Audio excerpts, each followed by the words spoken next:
now have a reading of the preamble to the Articles of Freedom that are being presented to our elected officials.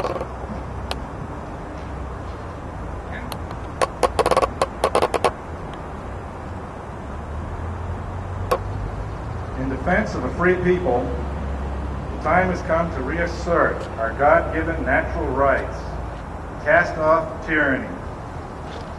Let the facts reveal the federal government of the United States of America was instituted to secure the individual rights of our citizens and instead now threatens our life, liberty, and property through usurpations of the Constitution.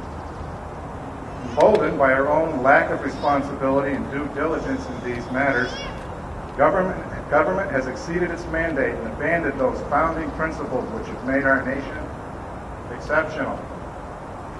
Our servant government has undertaken these unconstitutional actions in direct violation of their enumerated duties to the detriment of the people's liberty and the sovereignty of the Republic. Over many years, and spanning multiple political administrations, the people who have in good conscience attempted to deliberate our grievances and voice our dissent against these offensive actions through both petition and assembly have been maligned and ignored with contempt. The people of the several states of Alabama, Alaska, Arizona, Arkansas, California, Colorado, Connecticut, Delaware, Florida, Georgia, Hawaii, Idaho, Illinois, Indiana, Iowa, Kansas, Kentucky, Louisiana, Maine, Maryland, Massachusetts, Michigan, Minnesota, Mississippi, Missouri, Montana, Nebraska, Nevada, New Hampshire, New Jersey, New Mexico, New York, North Carolina, Ohio, Oregon, Pennsylvania, Rhode Island, South Carolina, South Dakota, Tennessee, Texas, Utah, Vermont, Virginia, Washington, West Virginia, Wisconsin, and Wyoming, justly alarmed that these arbitrary and unconstitutional actions have met as citizen delegates and sat in a General Congress in the city of St. Charles, Illinois. Whereupon we, as these citizen delegates have gathered in defense of divine justice, liberty, and principles of limited government, now stand in clear recognition of the supreme law of the land, the Constitution of the United States of America. Therefore, we demand that government immediately reestablish constitutional rule of law, lest the people be forced to do so themselves. And we hereby serve notice that in defense of the freedom and liberty there shall be no compromise to which we shall ever yield.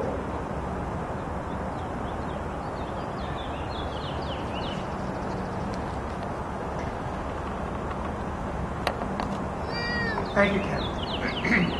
Think of the millions of folks, including members of the armed forces, who have raised their right hand and said, "I do solemnly swear that I will support and defend the Constitution of the United States against all enemies, foreign and domestic, that I will bear true faith and allegiance to the same, that I take this obligation freely, without any mental reservation or purpose of evasion, and that I will well and faithfully discharge the duties of the office on which I am about to enter, so help me God."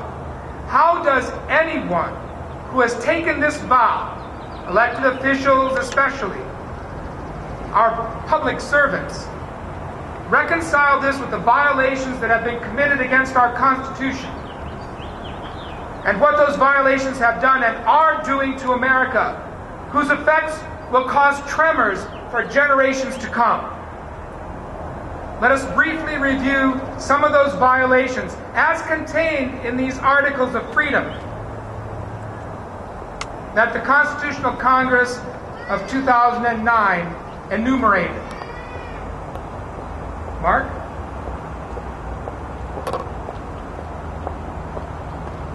Before I begin, I'd just like to ask for a brief moment of silence for the late Lyle Dakin, who was the third delegate of the Continental Congress.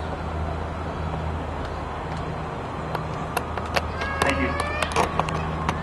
In full view of the public, let the record be made. Let's hear all the facts. and the facts are these. The Constitution of the United States has been violated over many administrations across all branches of government and by both parties. Each and every violation of the Constitution has a devastating and undermining effect on our economy, our people, our families, our way of life, our national reputation, our prosperity, and our future. For decades, our government has been meddling in the internal affairs of other countries without any constitutional authority, causing foreign nationals to direct their hostilities towards us, which has given us a war on terror and a growing police state that is repugnant to the Fourth Amendment and the general welfare of a free people. For decades, we have had undeclared wars in violation of the war power clauses of Articles 1 and 2. We are now gifting and lending public money and credit to private corporations for decidedly private purposes, which is basically corporate welfare, without any constitutional authority whatsoever. We have a fiat currency in violation of the money clauses of Article 1. We have been emitting trillions of dollars worth of bills of credit through or under the auspices of the Federal Reserve System in violation of Article 1. We have been incurring trillions of dollars worth of debt for the payment of expenditures for programs and activities that are not enumerated in Article 1 and therefore not authorized.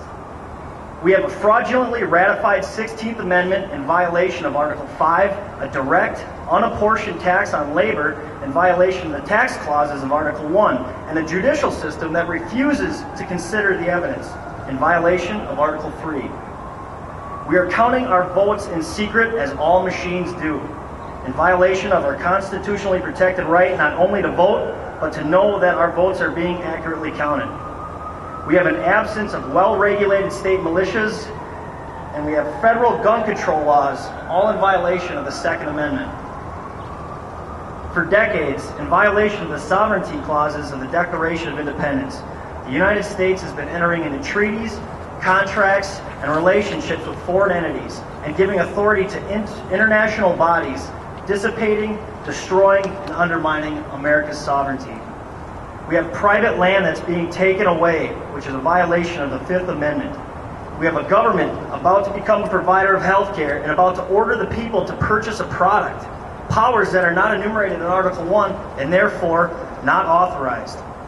We have money bills originating in the Senate, which is a violation of Article 1. We have a Senate that is using a supermajority vote to decide whether to enact a law without an amendment to the Constitution, all in violation of Article 1, Sections 3 and 5, and Article 5. These violations have challenged the constitutional republic for the United States of America and her people to its core.